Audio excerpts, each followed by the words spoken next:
Hello everybody, hope you're all having a now blessed day. For today's video, I decided to change some things up and I'm going to try to do a live in action deck profile video. Now, you can already guess what kind of deck profile I am doing because it seems to be what I'm going to do at least 17 times a month, and it's going to be yet again a Dark War deck profile, and this time we're bringing it back with a 50 card variant. Now, before I start the video, I want you guys to go down in the comment section and tell me, do you want me to make more kind of profiles, this live in action stuff, or do you want me to stay onto like the computer and off a Dolan book and show deck profiles off of that? All right, so please tell me down below which one you prefer.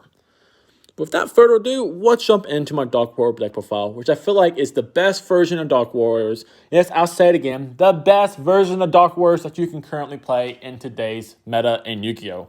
This thing can play against Inferno Knights, Dinosaur, you name it. It can compete. No one can be saying this card is just a random rogue deck, and not even a rogue deck, it's a casual deck that has no chance to play.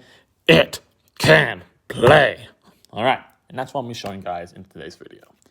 So with that in mind, let's start it off. So to start off my deck profile, of course you know my favorite extender and one of my favorite cards in the game. We have free Neo Space Connectors, which lets you summon out your one of Aqua Dolphin. So this is how you get your first ways to get two warriors to get into Ice Cell Day to get your combo out. And the cool one about this one, in case you don't know what Aqua Dolphin does, when it is summoned once per turn, you can discard one card to look at your opponent's hand and send one monster to the grave if it has less attack than the card you control. The best thing about that, because we don't care about if it has a monster, we just want to see that gosh darn hand. So once we see if they have a hand trap or no hand traps, we know exactly how we have to play the combo, to either play around the gates, or just to go full ham and just full send everything at my opponent just to win the game. So that is the first one. Now, typically a lot of Dark Warrior play profiles likes to go for the Vion package. I'm going to say the Vion package is bad. Yes, I said malicious is bad. Man, because it is a gosh darn brick. Why do you want to play bricks in a deck that's already called Brick the Deck? Okay, you play a ton of equip spells. Yeah, that's why people say this deck is bad. So why play more if you don't have to? Vision of Vion is a 5-card, at least a 5-card engine right now, usually 3 Vions and 2 Maliciouses. And to make it a non-break version, you have to also play Shadow Mist and Polarization and actually add a Dangerous, that's your Dangerous to extra deck. I don't want to do that. That is 6 cards. And why would I want to use 6 cards when I can get by with an extra 4 and save 2 more extra space for other cards that are better? So for my second package, it is going to be Sublimation Knight. The Sublimation Knight lets you basically equip from your hand or from your deck Squeak Knight, which is really cool how it equips and doesn't special summon, so it cannot be ashed. Okay? And once Squeak Knight is equipped to a card, basically once per turn, you can unequip it and special summon out to the field. So again, that's how you get 2 more warriors. And another reason why I like these 2 combos way more than Vision Hero Vion, because they are not bricks. Yes, if you draw Malicious right now, and if you play the extended package, you cannot just summon Vion, send no Malicious, and then banish Malicious, because the only other one's in your hand. And Malicious by itself in your hand is a brick because you can't even normal summon it. Squeak Knight and Aqua Dolphin can be normal summons. So long as you have a extender, you still have 4 combo. That's what I say, play Sublimation Knight in the Neo Space Connector package way over the Vision Hero Vion package. Now, we're also not playing the whole Marauding Captain stuff and the Goblin Bursts, because if you're playing those packages, I'm just saying you're not actually trying to play a good Dark Warrior deck, because those cards are just not good, okay? That's just trying to have a, can't say those words on this channel, you're trying to half-butt that thing right there and trying to get a good deck. Trying to say, look, I can make this combo 99% of the time, but who cares if the combo goes 99% of the time if it gets killed by one hand trap? All right, so we're playing these instead. There's that. Now, we also play, of course, Reinforced Army, which gets you any card you need. Extender, 1-card combo, you name it, it gets you there. And for some reason now, it never gets ashed because people learned you should never ash this card. So cool, gets you any card you need for free, basically. Put you out there for yourself. Now, let's get into some for warriors and how they'll use in this deck. And usually everyone knows those combos, but we'll go for it shortly. So we're going to start off with Armageddon Knight, our god and brother of this deck. He basically lets you send any Dark Warrior from your Dark Monsters from your deck to the graveyard when summoned, and we'll do that about 17 times in this deck. So we're going to summon this card over almost every time for Cell Day, and always the first card you're going to send is Plex Spreader Zombie if it's not already in the graveyard. Because Plex Spreader is a card that lets you basically get into your tuner to get into Highly Fabrics. The only problem is, what happens if you draw one of these cards and you can't get the other one to the grave? Because you do want both of these cards in the grave eventually. Well, that's why we have the third Dark Warrior right there. We got Dark Grepher. Dark Grepher has a really cool effect that you can discard any dark monster from your hand and send one from your deck. So let's just say we draw Plague Spreader and still have full combo. We basically go Dark Grepher off Isolde and discard a Plague Spreader to send Armageddon Knight to the graveyard. And there we go, we got combo. And vice versa, if you have Armageddon Knight in a hand in full combo, or still summon Dark Grepher, send Armageddon Knight to the graveyard, and then use its effect to send Plague Spreader to the graveyard. So there you go, that's kind of your save right there. I'll probably not play Dark Grepher, but you know what? It's not bad to have. So there's the first little engine there. Now, after you get into Zombie, you go into Highly Fabrics, and the tune you're going to summon is Vion Cube. Because Vion Cube, when it's used to synchro summon a light synchro monster, lets you add any, again, I'll say any equip spell from your deck to your hand. So, you know, you like those DDRs, you like those extenders, you already have a DDR, like Living Fossil, guess what? This will get you there. And I still see a lot of decks now actually realizing this is a good card in any synchro-based decks. Like Peter, I think, seen use it for like the Herald of Arc Light for a Synchro 4 and add, I'd say, in for a normal arms card. I've seen it happen, so why not do it more? So yeah, broken card. People definitely say it's good in today's meta. All right, so there's that little package. Now, after we go into the whole Synchro package and those Synchro things, we're going to have quit spells, and we're going to start doing the DDR Divine Sword combo. All right, so the first time we bring out Armageddon Knight, we're going to summon out Xera's the Elite, which helps us reoccur the DDR package. And also helps us to eventually get into rank 4. In case you want to know what rank 4 we're going to, here's a hint, if you don't already know. Yes, we're going to eventually Utopia double and use double Nothing's effect, or at least to add it to our hand. All right, so there's that first package. And then the second and last time we used Armageddon Knight is to send a Phantom Knights card to the graveyard. And that is going to be Phantom Knight's Ancient Cloak. You can also use Boots, but I like Cloak. It does have the extra attack. And you know, in that random situation, you need a top deck and do 500 damage. Ancient Cloak's got your back, boys. So there we go, Ancient Cloak, and you go and send to your graveyard and then instantly banish it to add Phantom Knight's Rank Up Magic Launch, which helps you basically win the game. Okay, this card ever goes live and doesn't get negated, odds are you just won that game, you go to game 2 or free. So there is that. All right, and that's basically kind of the warrior kind of engine combo stuff you have to deal with the deck. Because now we're going to get into basically some generic quick spells, and then into extenders, and then my tech choices. Okay. So to start off for our quick spells, we have 2 DDRs. So DDR is one you always want to add, at least have in your hand, thanks to Vion Cube. And if you do draw it, you just send it to graveyard by Isolde, because you're only going to use it once. Though it can be an extra extender, but it's not needed. So 2 DDRs, so you make sure always get that to your hand eventually. The one, Phoenix Blade, because Dark Warriors would be nothing without Phoenix Blade. And if this card ever gets banned, I don't know what we're going to really do, but I don't think it's going to get banned, even though people are all saying this should get banned for Infernoble Knights or whatever. Well, I'm sorry, I don't think it's going to get banned if it didn't get banned during freaking Goki format with the Fireball Dragon FTKs. So I don't feel like this card's going to get banned anytime soon. All right, so there's the Phoenix Blade.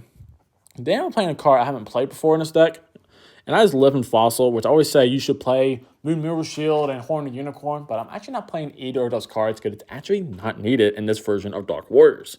So Living Fossil is just there to be an extra extender if needed. But a lot of times, it's just discard fodder for Isolde. So here's Living Fossil. And then, for the last generic card, it's still my favorite quit spell. Sword of Deep-Seated. Yes, it's not going away, folks. This card is awesome because it's always going to go back to your deck for Isolde fodder. So even if you send it to grave before the cards, it's going to have mandatory effect to go back, and you'll always at least have one equip spell in your deck to use Isolde a second time. Yes, I just said it. You use Isolde a second time with Dark Warriors, didn't you know? Yes, and you'll find out why in this deck profile. So there's the Isolde. All right. Now let's get into some extenders. And to start off, we have free Quantum Wellers. I did not say them correctly, but I do not care. So I use this card all for Frasher now, because this card can actually be searched and actually hand used with a combo with this deck. All right. And it's still a good card, 2000 attack, and still can snipe out any hand trap sitting in for basically if you have Aqua Dolphin. So it's cool to see. There's also the extra war extender. So I'll put that there, because we'll talk about it a little bit in a bit. And the other fire extender is free Fire Flint Ladies, which I feel like is actually the best extender in this deck right now. All right, because not only can you summon it if you have a warrior monster, it can be normal summoned, and also you can send it to the grave with a spell summon a level 4 warrior from your deck, from your hand also. So, you know, there's so many different potentials with this card, and it's easy to summon off of Isolde.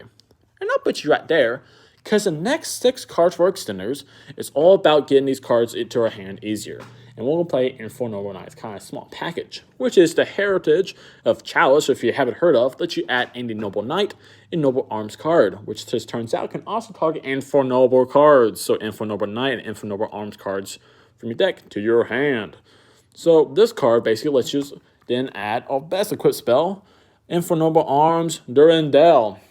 When equipped to a monster, you can then add a level 5 or lower fire monster or fire warrior monster from your deck to your hand. So Super Clone of Red Layer, you can be added. Or we can add Fire Flint Lady to our hand thanks to this card. And you know what? That's not the only effect. Since we do play Isolde, we can then send one of these cards also as Isolde bait. So we're always going to have one of these cards because odds are we're not drawing god dang 3 of these things. If you do, that's when you scoop. So yeah. This is how you get into your generic kind of extender package. It's basically 12 cards right there to get into your extender package. But you know what? I didn't think 12 cards was enough. So we do play a couple more extenders. First one is Shade Brigadine. Only reason why I play this card is one, it's always going to be live basically because odds are you're not going to have a trap in your graveyard. But also it can be searched by Ancient Cloak if you do keep the rank up in your hand. So at the end for combo, you can always banish Ancient Cloak and get this to your hand instead. And then have an extra war extender on your second turn if you get to that point. So it's cool you can do that, or just have a start of the game for a first warrior, all right? There's that one. And then the last extender is Instant Fusion. I play Instant Fusion because it has 2 really good targets I play in my deck. Yes, 2 Instant Fusion targets in Dark Warriors, not just the one. You could probably guess one, but maybe not the other. And I'll leave you on a cliffhanger of that, because this card, it can also be a second Call by the Grave. And speaking of Call by the Grave, we do play the one Call by the Grave, because we are a combo-based deck, and hand traps suck against this deck. It hurts a lot. But yeah, one Call by the Grave. I wish there's that free, but it's not going to come back until probably Crossout Designator gets released. Similar how Light and Storm had to get released until Harpy's Feather Duster could come back. Alright, so there is that. And you're at this point, most Dark World deck profiles will either stop there or say, okay, now we're going to add 17 normal summons, a bunch of quit spells, and all this other random bull junk there. But guess what? You don't need that junk. You do not need that junk. We want to make this guy competitive. You know how you play competitive Yugi now, guys? You know how? You play hand traps. So, yeah. How do you guys like 12 hand traps into Dark Warriors? Yes, I said again, 12 bloody hand traps. Because you know what? This deck is so consistent at this point, you can afford to play 12 hand traps in a 50-card variant of this deck. So, here we go. Let's start with the hand traps. We're playing free Ash Blossom. Probably one of the best hand traps in the game right now, if not the best, because this hits basically any deck. And then we're also going to play no card to hit out those monsters. We play the Gamma package with the one driver. Yes, ignore my rares. I'm not spending $30 to get Gammas. Forget that. Yeah, free Gammas can basically allow me to do 2 bodies on the field if you want to go on your first turn and make it into a Boil Savage Dragon. You can also use Gammas and get a card. You know. Of course you did. So there's the Ashes. There's the Gammas. And we're also playing free Infinite Permanences because why not? Because Infinite Permanence is actually a really good card. And probably my favorite of the hand traps in my deck. All right? So there's 9, and you're thinking, what other hand traps could I play in this deck? And I'm playing one that all combo decks hate and fear. And that is going to be Dark Whirler No More, which has a cool effect that once you play it, negate all face-up monsters on your opponent's side of the field for that turn. Negate them all, and guess what? Those monsters can't do jack about it. So against all those really hard-to-beat decks, you know, to make that big old negate board is 17 billion negates. You just say, okay, draw phase, standby phase, wreck your face phase. Yes, yeah, that's all you gotta do. You win the game, all right? So there you go. Dark World No More, collapse those decks. And that wraps up the main deck. So I'm just going to file through here real quick. If you want to keep a quick little gander, I ain't going fast. I ain't going slow. I'm going just right. So there you go. That is the main deck for my current Dark Warrior deck profile. And I'll say it now, this deck is about 90 to 95% efficient at getting full combo in this wrecking your opponent's face. All right. So there was the main. So we got to talk about the extra. And we'll do similar to that one. We'll go for the combo part of the deck first and then talk more about some of the tech cards at the end. So to start off, Dark Warriors need Isolde. And I say Dark Warriors need 2 Isoldes. Not only in case it gets negated on the first try, such as you try to add a warrior to your hand, and it gets like, let's say, Solemn Judgment or Ghost Ogre or Gamma, or you name it, it gets wrecked. You can do your second turn again. But also because on your second turn, if you get a second Isolde out, apparently, you can help yourself go for O2K by going into link free using this card, all right?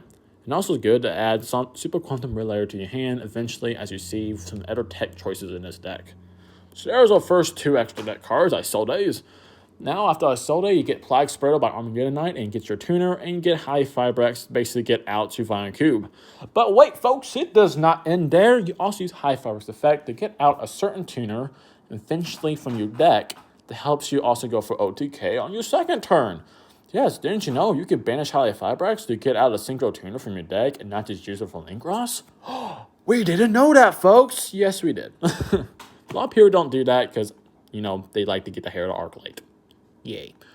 Okay, after High Fibrex, eventually, we will go with the Violent Coup into a Light Synchro, and that's going to be, of course, Dawn Dragster. And most would say that's an obvious choice, but the main reason why I picked this card is not just to negate random spells and traps, but negate certain spells and traps on certain starts of my opponent's phase. Because we do set Phantom's Knight's rank up, that card can only be activated during my main phase. So what happens if they top deck a Cosmic Sight going on Twin Twisters? Oh wait, they could activate that during the standby phase, and I can't activate rank up to stop it, and then I lose. So we play Dawn Dragster to basically stop that from happening. After Dawn Dragster, you go through the whole Armageddon Knight, reshuffle, resend in, the whole dazzle that takes apparently 1,000 years, people say. It doesn't.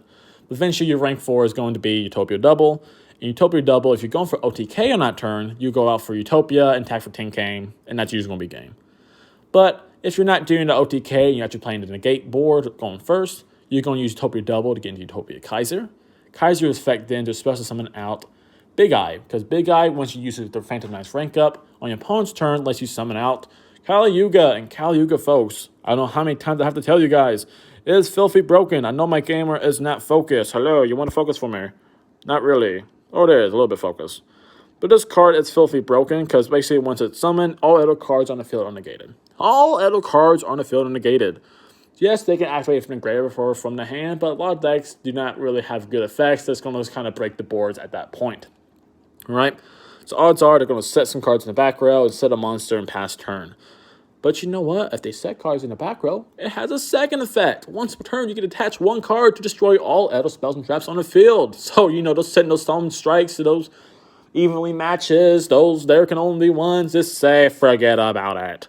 And this card can even be summoned on chain with Phantom Knight's rank up to Mystic Mind's activation and negate it. It can even negate Dark Ruler No More. Yes, I have a monster that negates Dark Ruler No More. Because basically, if they activate Dark Ruler No More going first, you change Phantom Knight's rank up to a spell, summon out Kali Yuga, and do the chains resolving Kali Yuga be on the field and summon and effect live before Dark Ruler No More effects apply. So this card can negate Dark Ruler No More in case you didn't know. So I do not fear Dark Ruler No More at all or evenly match. So there is that, folks. Now for some tech time. The first tech card is 4-Eye Crystal and High Fibrex summon is Tatsunoko. Tatsunoko is basically this card I summon out and pray to God it makes it to my next turn. Because if it does, I would have added Super Quantum Relayer from my deck to my hand, used as a search effect. And since I have a level 3 and a level 5 monster, yes, folks, we make 8. Yes, we do math out here, folks. So we summon out Bold Cyrus Dragon and equip Isolde to get 2 negates on my second turn. Also a 3800 attack monster. So that's cool to have in a deck like this. Alright, and now for some more tech. I did say Isolde can be summoned out twice, and it goes into Link Free. The Link Free we're going to summon out is Nightmare Unicorn. And how we're going to do that is if we do get a second Isolde out on our second turn, we always have a sword to be seated in our deck, so we'll send that to the grave again, and special summon out Firefront Lady, get you your materials for Link Free, and the Nightmare Unicorn, which has a cool effect that you can discard one card and the shuffle card out of the board. Alright? So you feel like there's a problematic card on the board you want to get rid of before you go for OTK. This helps clears it for you. As this turned out here, this is gone. He prays to the heavens by Unicorn. Okay, but yeah, there it is. Alright? 3 more cards in extra deck. We do have Borrowed Sword Dragon, because OTKs are fun. This is actually the first card I would take out of this deck if I wanted to. I just don't feel like there's anything really better or that much better I can play. So, you could access code talking Apalotha. But yeah, those are good and all, but you don't really need them. And I'd rather have this than core OTKs randomly, okay? Alright. And the last 2 cards are my instant fusion targets. The first one is Rajin, because not only can be a warrior to kind of go into my 2-warrior combo, you can also bait out in the gate, because, you know, if this tries to use the quick effect to put a card face down, you could target a Borderless Savage Dragon if that's all they have, and they're going to have to use that once per turn effect, or they're going to lose all their counters, okay? So there's that. And then my last card is my Call by the Grave 2.0. And also, not really an extender, because I can't really use it once on the board. It's kind of just there for some fodder. But it's going to be a Millennium Eyes Restrict, which has a cool effect that once per turn quick effect, you can target one effect monster in your opponent's, I think it's field or graveyard. Yeah, it controls in the grip and equip it to this card. And then that card's effects are negated that turn. So if we go into I sold it while this is on the field, opponent tries to Ash Blossom and Gamma, whatever. Actually, not Gamma, but Ash Blossom or Ghost Stoker. My bad. You can then equip Ghost Stoker or Ash Blossom to this card, and that effect is now negated, and you didn't go through if I sold this effect. So it's kind of cool that they can do that. All right, so that is our extra deck. A quick shuffle through, just so you know what's in store. And then before we end the video, we have the good old side deck, boys. Now, you know, playing 12 hand traps is a lot of cards. It's a lot of cards, but you know what? I thought playing 15 hand traps would be even better. So we do have our free Nimbers as our first card in our side deck if I know I'm going second. Because you know what? If you have 15 out of 50 cards in your main deck as hand traps, that means you have a 30% chance and greater each time you draw to get a hand trap. Didn't you know? So, you know, odds are you're going to get 1 to 2 hand traps on your second, if you're going second, and your opponent's going to really hate you after that. All right, so free Nibiru's for 15 hand traps total in this whole deck. And then our next 9 cards will be the hand trap negates. All right, all these cards are hand trap negators. All right, and this is what I'll be siding out. If I know I'm going first, I'll side out Ash Blossom, I'll side out the Siphon Gamma package, and I'll side out Dark World No More, because those cards are not good. But I'll keep Infinite Permanence, because I can set it on my turn. All right, so starting off, I'm upside down apparently, because I always draw my cards upside down.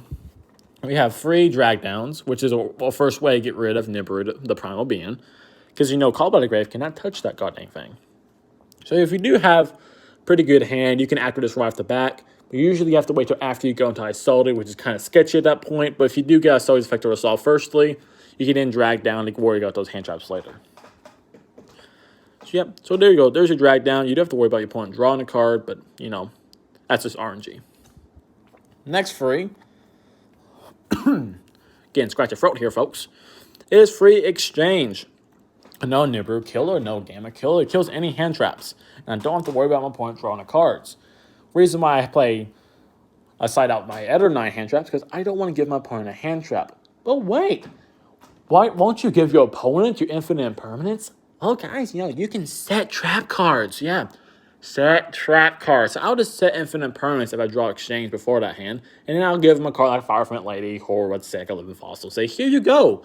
What are you going to do with that card? And they're like, nothing. Exactly. So yeah, that's why you play exchange. And then the last hand trap negate, aka the Nibiru hate, is Prohibition. Because you know, if you get hit by one hand trap and you know opponent has it, then you side this card in. Because then you know what? No more of that card, please. Because odds are it's going to come back again. Because that's how Yu-Gi-Oh! Likes to mess with you. You get hit by Nibiru once, you won't get hit by Nibiru twice. And also, you know, you can hit like Mystic Mind, hit Dark Ruler, Evenly Match, hit anything you're really bad against. You know, and if you really want to be techie with it, you know you're playing against a deck that has like 1-card combos and stuff.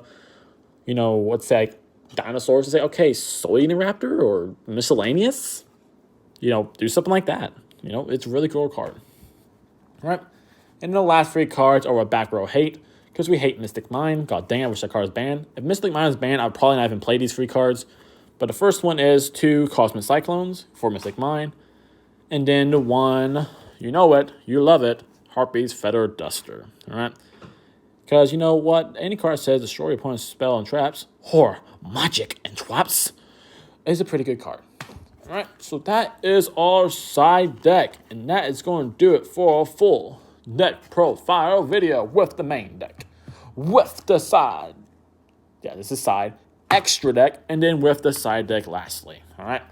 So with that, folks, I hope you guys enjoyed the video. And if you did, please show me some love by leaving a like in my video or subscribing to my channel if you haven't already. This helps you support me. It helps me make more videos for you to enjoy. Also, before the video ends, if you have any suggestions what you would make to this deck, or you want me to make a future deck profile or feature topic video or whatever you want me to make in a video, tell me in the comment section, because if you guys don't tell me, I won't know. So please tell me in the comment section what you want me to do next on this channel. Now, since it is the end of the video, I hope the rest of the week is blessed, as mine has been, and I hope y'all tune in for the next video. And with that, I'm out.